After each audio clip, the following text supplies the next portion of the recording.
Deixa eu dizer uma coisa para você. Não existe nada melhor do que a palavra.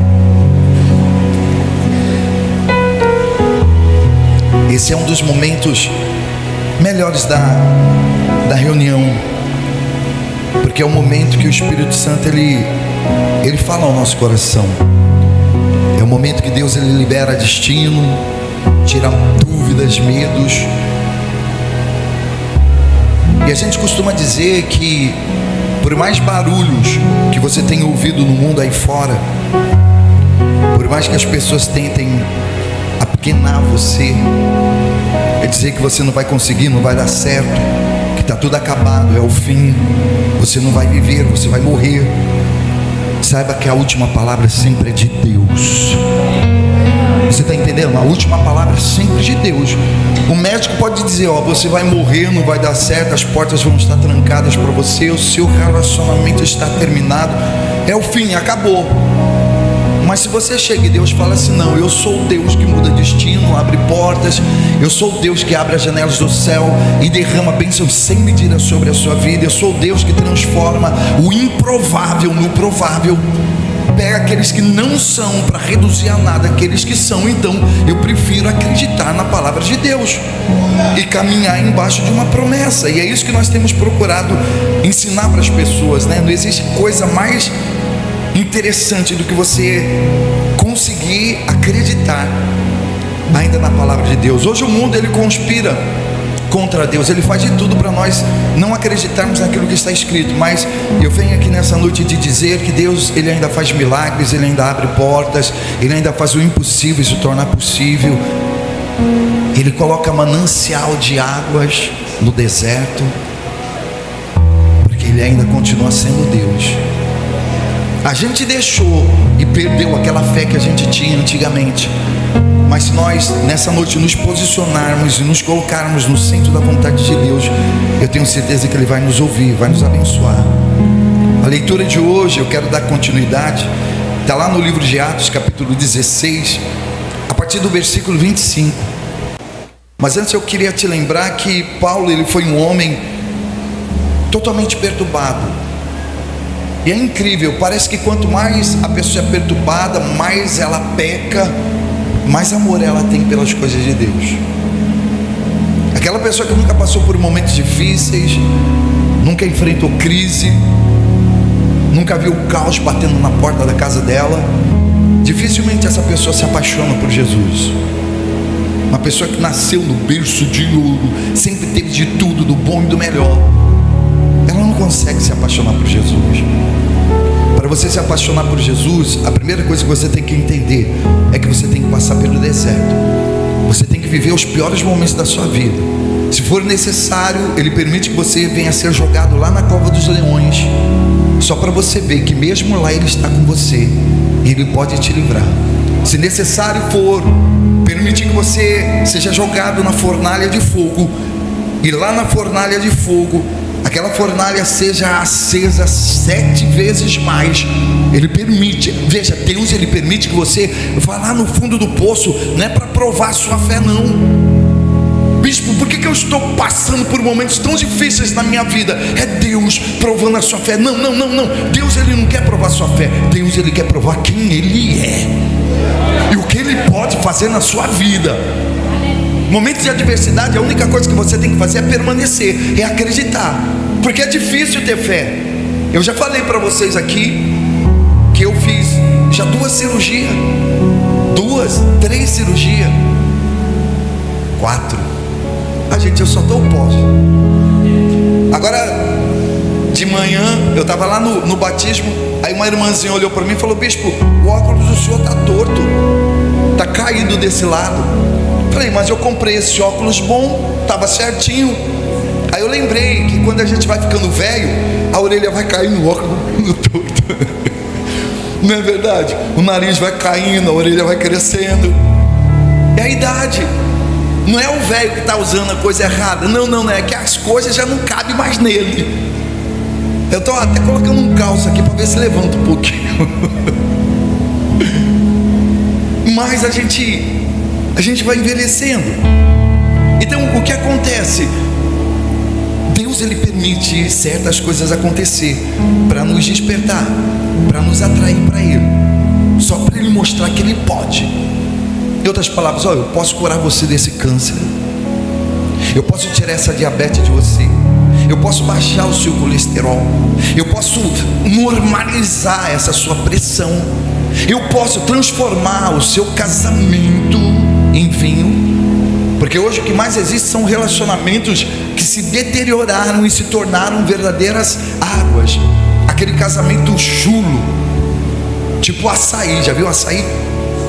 Aquele açaí chulo que você coloca um monte de água e ele fica diluído, dissolvido. Assim existem muitos relacionamentos. Mas o primeiro milagre que Jesus fez foi num relacionamento, foi em um casamento. Ele chega lá, o vinho tinha acabado, ou seja, o sabor tinha acabado, a cor tinha acabado, o cheiro tinha acabado. Porque água tem gosto, água tem cheiro, água tem cor, água tem sabor? Não tem. Então existem pessoas que hoje estão vivendo isso, e algumas nem acreditam mais que Deus ele pode colocar a mão e mudar essa situação. Mas Deus ele pode colocar a mão, e ali foi um dos exemplos vivos de que Jesus pode. Ele chega naquele casamento, o vinho havia acabado. A mãe dele chega e diz assim: olha, Senhor, filho, acabou o vinho, só tem água. Ele: mãe, mãe, o que tenho eu contigo? Não é chegada a minha hora. Mesmo que não tenha chegado a hora de Deus fazer um milagre na sua vida, se você persiste, insiste, busca, Deus ele acelera o processo e faz o milagre acontecer até antes da hora. Você está entendendo? Tudo depende de você, tudo depende do seu posicionamento, como você decidiu buscar a Deus. Era a hora de Jesus fazer o milagre? Não era a hora. Tanto que ele fala para Maria: mãe, não é chegada a minha hora. Mas ela vai e diz assim: olha, filha, acabou o vinho. Ela provocou um milagre através de um pedido, de uma súplica. Mas ele atendeu porque era a mãe dele. Tudo bem, ele atendeu a mãe dele, mas ele continua atendendo os seus filhos também. Você está me entendendo? Você é filho, você é herdeiro, é chamado, nomeado, escolhido por ele. Então ele vai e transforma a água em vinho. Bispo, o que o senhor está querendo mostrar com isso? Eu estou querendo mostrar que o mesmo Deus que fez, Ele continua fazendo. Você está me entendendo? Milagres ainda não acabou, não se deteriorou. Milagres existem. Então basta você parar, pensar, fazer uma introspectiva, uma análise e dizer: poxa, se Deus ele fez, Ele continua fazendo, porque Ele é o mesmo ontem, hoje e é para todo o sempre. Por que você vai achar que um dia Deus fez e hoje Ele não vai fazer? Por que você vai achar isso? Não, Ele faz. E Ele faz quando nós nos posicionamos. E voltando à história de Paulo, que se chamava Saulo. Saulo significa grande, Paulo significa pequeno. Enquanto ele era Saulo, ele era orgulhoso, soberbo, vaidoso, arrogante, presunçoso, hebreu de hebreus, segundo a lei, fariseu, segundo o zelo que havia na lei. Ele diz que ele era irrepreensível. Sabe aquela pessoa que manja tudo a respeito da lei? Aquele religioso que olha para você e já coloca uma régua em você, nos seus pés, a sua cabeça, achando que ele está salvo, que só ele é de Deus, achando que uma tatuagem vai te levar para o inferno, um cabelo cortado vai acabar com você. Veja, você quer saber o que é de Deus e o que não é de Deus, o que é doutrina, o que não é doutrina? Você lê a Bíblia, está lá escrito na Bíblia que o cabelo da mulher é o véu, que é desonroso a mulher se tosquiar, ou seja, cortar o cabelo. Aí você olha, você encontra isso quantas vezes na Bíblia? Quantas vezes? Uma só. Então significa que aquela doutrina foi uma doutrina localizada para uma determinada igreja. O que é doutrina de Cristo? É aquilo que você acha no livro de Mateus, Marcos, Lucas, Atos, João. Você está me entendendo? O que é doutrina de Cristo? É aquilo que você acha em diversos lugares. Não tem como você contestar, não tem como você dizer: não, isso é para aquela igreja local. Isso é para a igreja de Cristo, que sobrevive até hoje. A época do cabelo foi devido ao que estava acontecendo na igreja de Coríntios. Aquela foi uma doutrina, foi um pedido, especificamente para aquela igreja. E você não ouve mais Paulo repetindo isso para igreja nenhuma. Então Paulo, ele era um homem religioso, e ele era tão religioso que ele começou a perseguir a igreja, de tanto ódio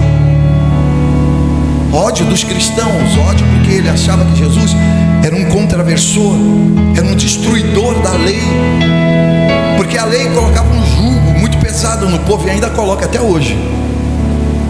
Aí você decide, quer viver na lei ou na graça?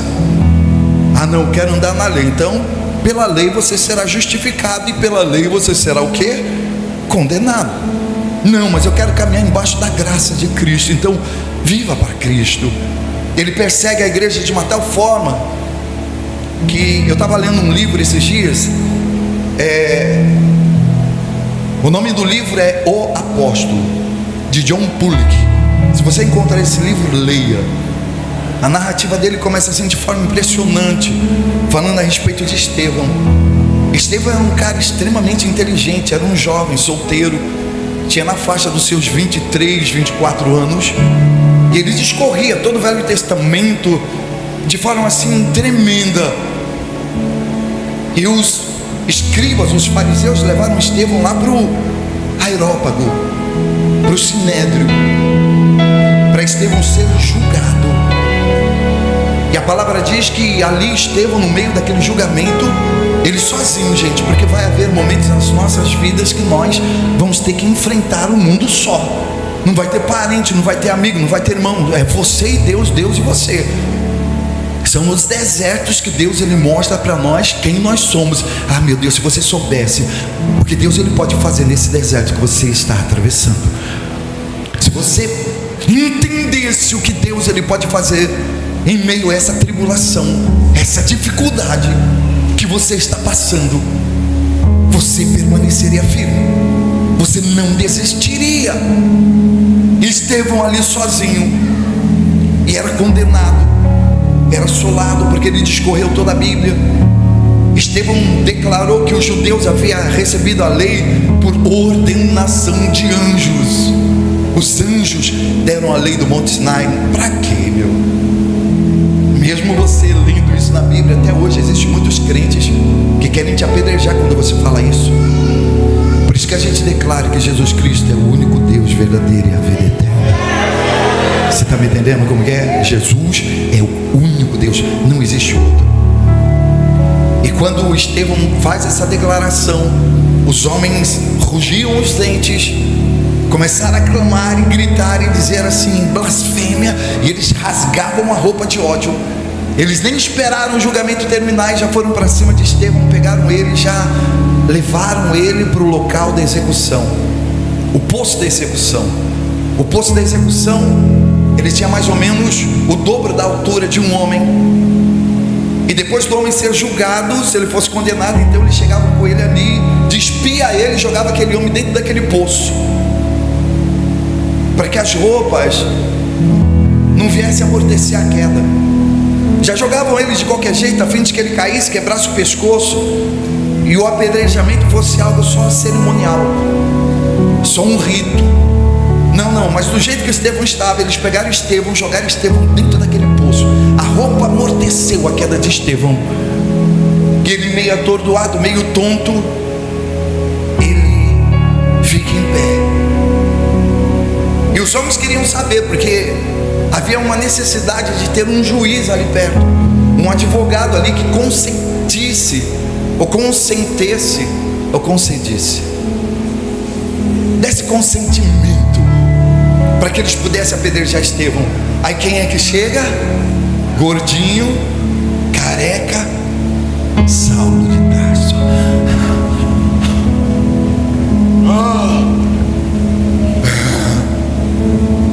Mas ele amava ver a execução. Paulo amava ver os cristãos sendo perseguidos. Ele amava. E quando ele chega, os primeiros acusadores, os primeiros homens vêm, pegam as suas vestes e colocam aos pés de um mancebo chamado Saulo, e olham para ele. Ele só faz assim, ó: pode apedrejar, apedreja. Meu, quantas atrocidades Paulo cometeu, quantas coisas erradas, quantos pecados Paulo cometeu. E quando ele maneia a cabeça dizendo pode apedrejar, aqueles sacerdotes, aquela turba de pessoas que estavam ali levantaram as pedras e começaram a apedrejar Estevão. Estevão cai novamente, meio atordoado, e a dor era intensa, e ele dobra os seus joelhos. Sabe quando você fica naquela posição fetal? Ele se dobra, as pedras rasgaram a cabeça dele, rasgaram as costas de Estevão. Ele dobra os joelhos e ele fica ali curvado. E Paulo escuta quando Estevão diz assim: Senhor, perdoa-os, porque eles não sabem o que fazem. Nossa, essa palavra deixou, essa frase deixou Paulo pro paroxítono. Porque não é comum uma pessoa sendo morta, injustiçada, caluniada, e de repente ela libera perdão. Geralmente uma pessoa que está sendo acusada, condenada, ela fica revoltada, ela fica perguntando: cadê Deus? Cadê a justiça? Cadê os juízes desse mundo? Não. Mas Estevão diz: Pai, perdoa-os, porque eles não sabem o que fazem. E as pedradas comendo solto. Aí quando Estevão estava fraco, Estevão diz assim: Pai, não lhes impute esse pecado. E a última pedra bateu. Quando a última pedra bate, Estevão cai, e já cai desacordado. Mas aquilo que Estevão falou começou a perturbar a mente de Paulo. Ele falou: caramba, como pode um homem ter entregado a vida dele assim, ter morrido de uma forma atroz, por causa de um homem, um nazareno, que dizem que era um curandeiro, que dizem que ressuscitou. Até que Jesus aparece para Paulo. E quando Jesus aparece para Paulo a caminho de Damasco, ele fica cego, e você já conhece a narrativa. Depois ele é curado e ele se torna ministro de Cristo. Aí a palavra diz que aquele homem que era grande, se chamava Saulo, passou a se chamar Paulo, que significa pequeno. Quando nós nos tornamos pequenos, deixamos a nossa arrogância, a nossa presunção, o nosso altivismo, é o momento que Deus começa a nos agir e agir nas nossas vidas. Porque é como a gente diz: você não é isso que você pensa que você é. Você não é isso. Você vai perceber que você não é isso, sabe quando? Quando a doença bater na sua porta, quando o problema aparecer na sua família, você vai ver que você é pequeno. Você vai ver que o seu dinheiro, o seu status, a sua posição social, política, financeira não vai significar nada. Você não é esse médico, você não é esse juiz, você não é esse promotor, você não é esse empresário. Você é filho, e todo filho passa por problemas. Todo filho precisa do pai. E Paulo se torna pequeno. Ele começa a viver e depender única, exclusivamente de Cristo Jesus. Paulo, ele se converte de uma tal forma, gente, de uma tal forma, que até os apóstolos de Jesus começam a duvidar da conversão de Paulo. Não, como pode? Esse homem perseguia a igreja, esse homem assolava a igreja, esse homem, ele pedia carta aos sacerdotes para prender, matar, subjugar o povo. As pessoas tinham medo dele. Só com o passar do tempo, o testemunho de Paulo conseguiu convencer até os apóstolos.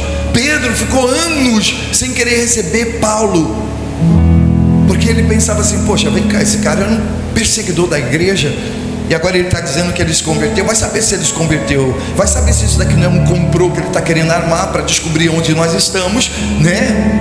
E prender todo mundo. Mas Paulo entendia o medo daqueles homens. A única coisa que ele pôde fazer é realmente permanecer fiel, até que o perseguidor, melhor dizendo, ele se torna perseguido. E a palavra diz que ele é preso. Veja, eu não sei o que você já aprontou na vida, não sei quantos pecados você já praticou, quantas maldades você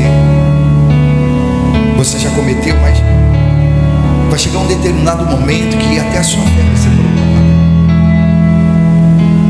lá no livro de Atos, capítulo 16, versículo 25, mostra que Paulo estava preso. Eu já li isso para vocês, por isso que eu só estou explicando. Mostra que Paulo estava preso, Paulo e Silas. Antes deles serem presos, eles foram apedrejados, eles foram espancados, eles ficaram por mortos no meio da rua. Para salvar a vida deles, presta atenção, para salvar a vida deles, o capitão teve que pegá-los e prendê-los no cárcere. Nem toda prisão é uma prisão, nem todo abandono, nem toda solidão é uma solidão. Às vezes Deus ele te tira de evidência para te poupar, sabia? Não é cadeia, é livramento. Deus está te escondendo. Bispo, eu estou me sentindo só, abandonado por tudo e por todos. Não, você não está só. Deus está te escondendo dos holofotes, dos fofoqueiros, dos invejosos. Deus está te colocando de lado para te tratar.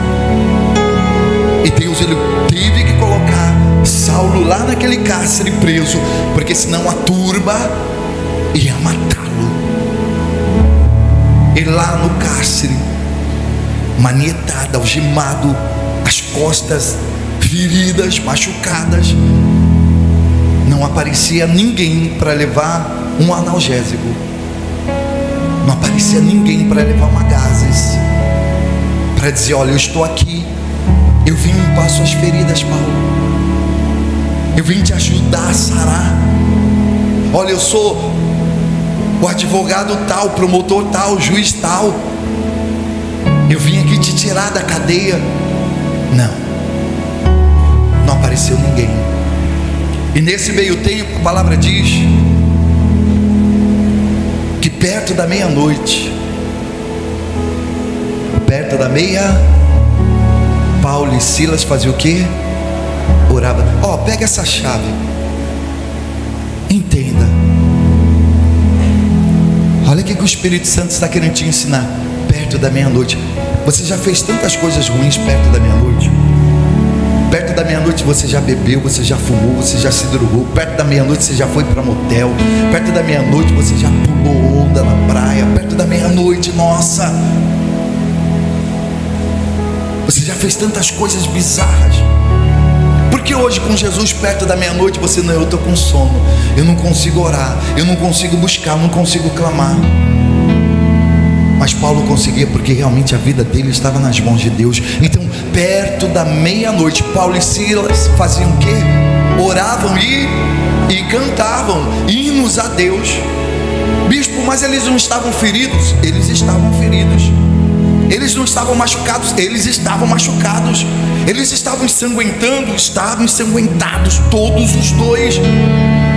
O sangue esvairava sobre as suas roupas. Eles estavam presos, braço e perna, e como se não fosse bastante, no tronco e no último cárcere. Mas veja, isso não impediu os dois de continuarem louvando a Deus. Não é a circunstância, não é o cenário, não é a geografia, não é a matemática, não é a dor que pode nos impedir de buscar a Deus. Por que você não está vindo na igreja? Porque está doendo, sabe?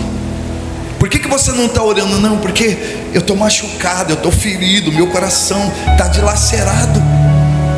Por que você não está sendo fiel? Nossa, o que não falta são pessoas dando desculpa para não buscar a Deus.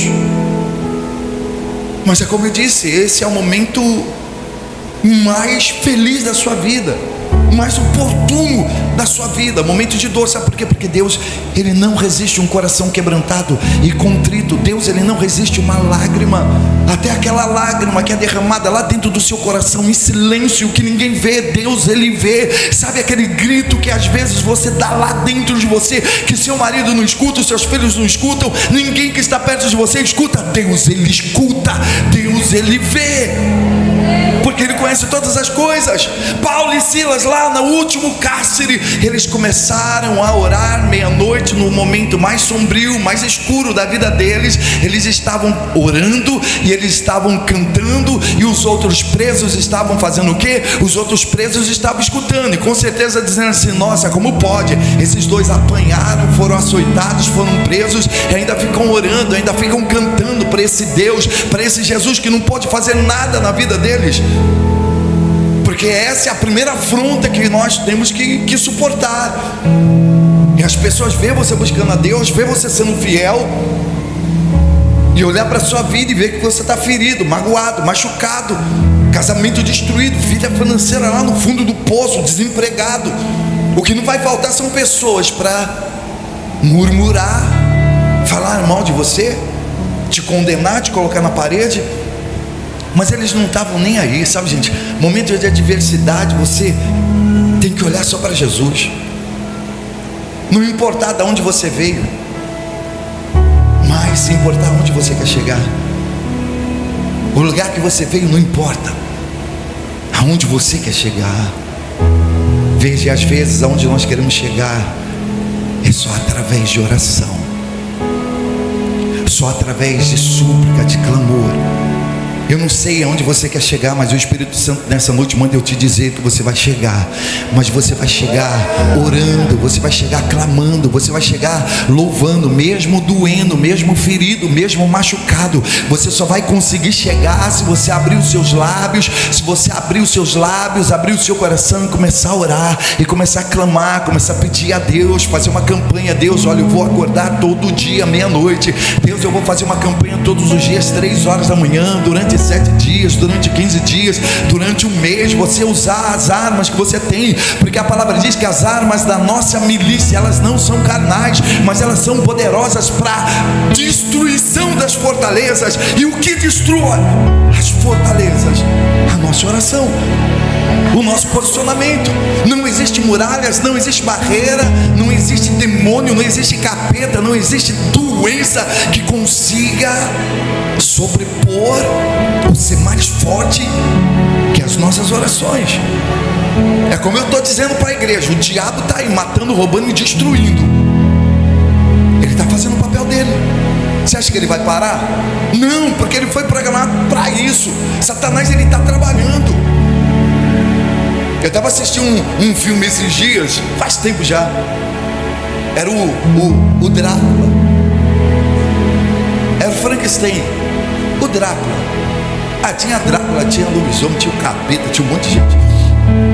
Aí o mordomo do Drácula com ferro lá cutucando o vampiro, o lobisomem.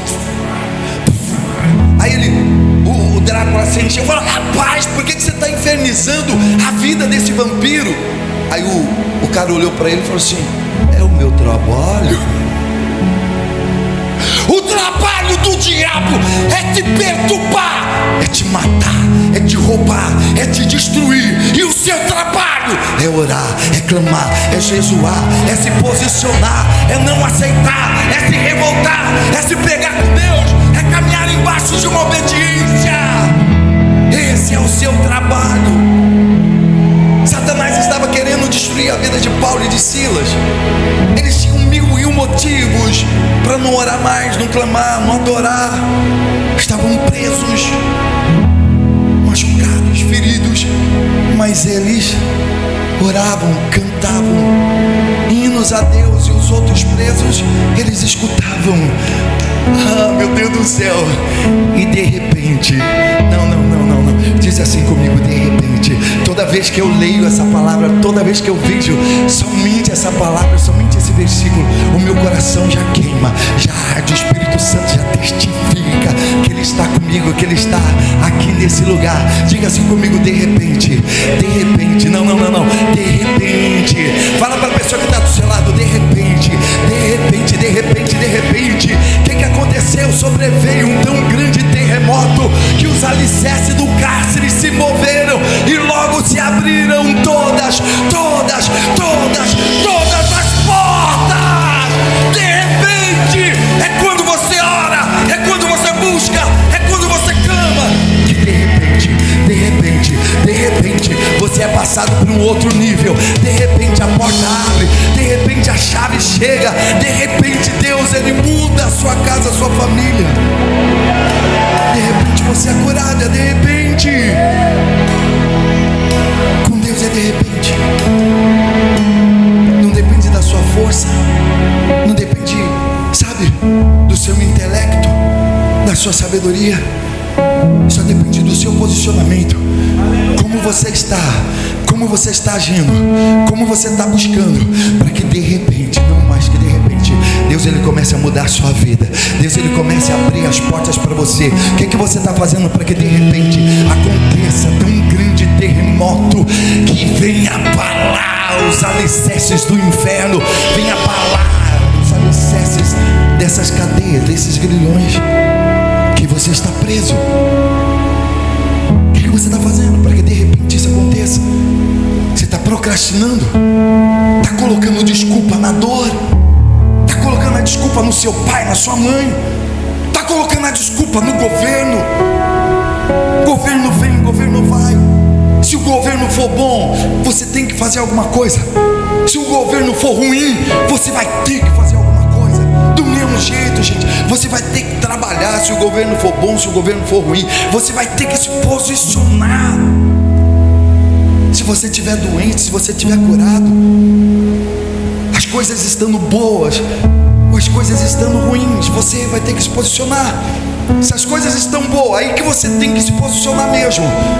Aí que você tem que orar mesmo. Porque para você perder é um cabelinho, amigo. Existem pessoas que quando a coisa começa a ficar boa, elas já metem o pé, já querem andar sozinho. Já viu aquelas crianças que a mãe fica segurando na mão? Vem cá, Jefferson. A mãe fica segurando na mão. Não, mãe, solta, mãe, solta. E aí a mãe, você é a mãe, rapaz. Eu sou a criança, não tá pegando o espírito da coisa, não? Aí a criança, ai, solta, mãe, solta, solta. Aí a mãe solta. Aí depois que cai, como assim? Demora meia hora para chorar. Não, eu estava ali, estava em pé até agora. Não sei, eu quis correr um pouquinho, cair. Ou ela fala assim, ah, nem doeu. Ou então ela continua no chão e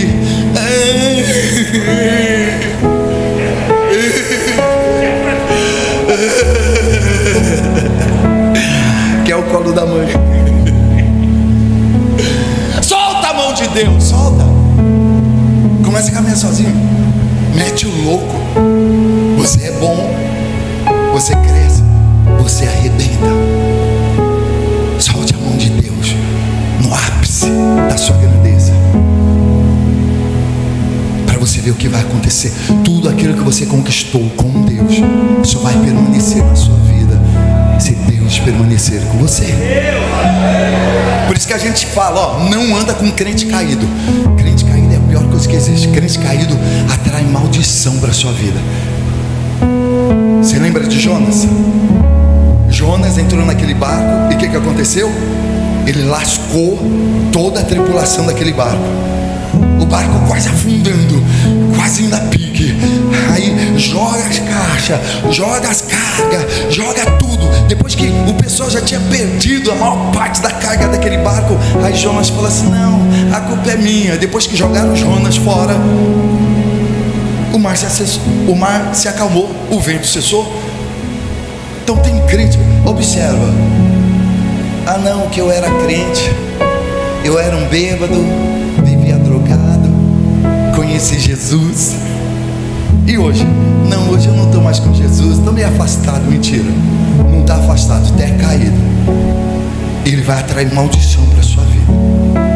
Andar com crente, é melhor você andar com as pessoas do mundo, que nem a Bíblia diz. Você sabe que o cara bebe, você sabe que o cara é 13, é vida louca, você sabe, então você está vacinado. Do que andar com aquele que já foi crente, mas ele está na patifaria, na raparigagem, na cachaça, na prostituição, no adultério. Porque o bicho é safado mesmo.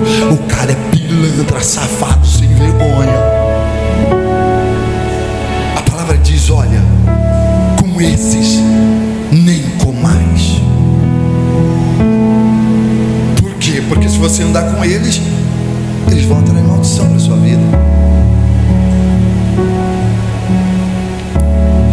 Só uma maneira para eles se voltando para Cristo.